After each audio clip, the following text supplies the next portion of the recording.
नमो नमः। मैं सुमन गोस्वामी, स्वागत है आपका मेरे YouTube चैनल मैं खुद जीवन पर। आज की कहानी है रानी और उसकी दासी की।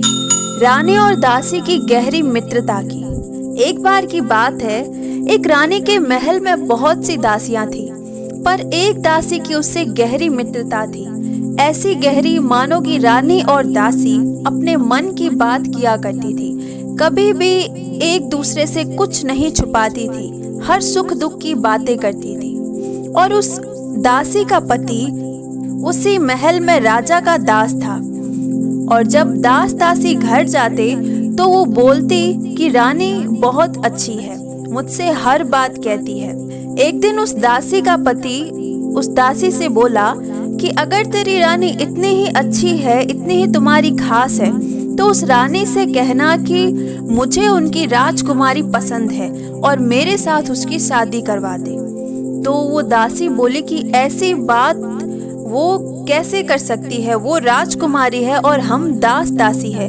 अगर राजा को पता चला तो वो आपको और मुझे नौकरी से तो निकाल देंगे, और वो राजा है, अपनी राजकुमारी के बारे में सुनकर हमें मार भी सकते हैं।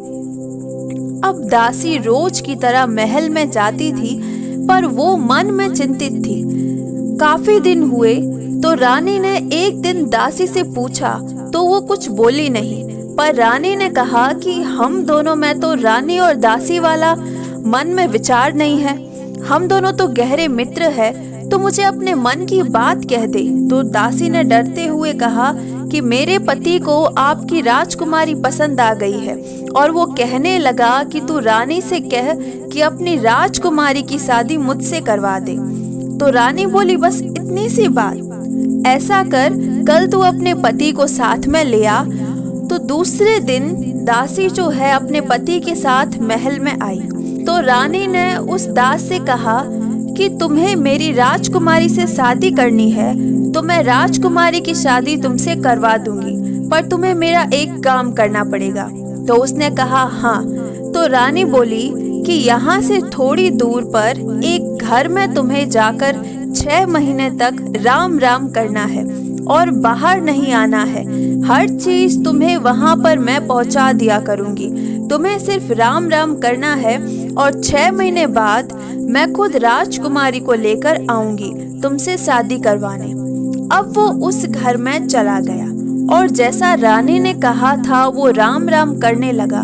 कुछ समय तो उसका मन नहीं लगा, फिर मन में सोचता था कि राजकुमारी से शादी करनी है, तो वो फिर राम राम करता रहा और 6 महीने पूरे हुए। अब रानी अपनी राजकुमारी को लेकर वहां पर गई और बोली कि जैसा मैंने कहा था कि राजकुमारी की शादी तुमसे करवा दूंगी, और मैंने अपना कहा हुआ पूरा किया। वो दास बोला कि रानी जी, मुझे कोई शादी नहीं करनी है, अब ये राजकुमारी मेरी बहन जैसी है, और जब राम नाम हृदय में आ जाए तो फिर और क्या चाहिए। और फिर दास दासी और रानी और राजकुमारी सब अपने महल वापस लौट गए। तो हमें इस कहानी से यह सीख मिलती है कि अगर भगवान की भक्ति हृदय में जाग जाए तो फिर मन कभी गलत चीजों की तरफ नहीं जाएगा। बस जरूरत होती है तो उसे मन में जगाने की। कभी कभी ऐसा होता है कि हम बहुत कुछ सोचते हैं और होता कुछ और है। यह तो भगवान पर निर्भर है कि पता नहीं किसी के भी हृदय में भक्ति की जोत जगा दे। धन्यवाद।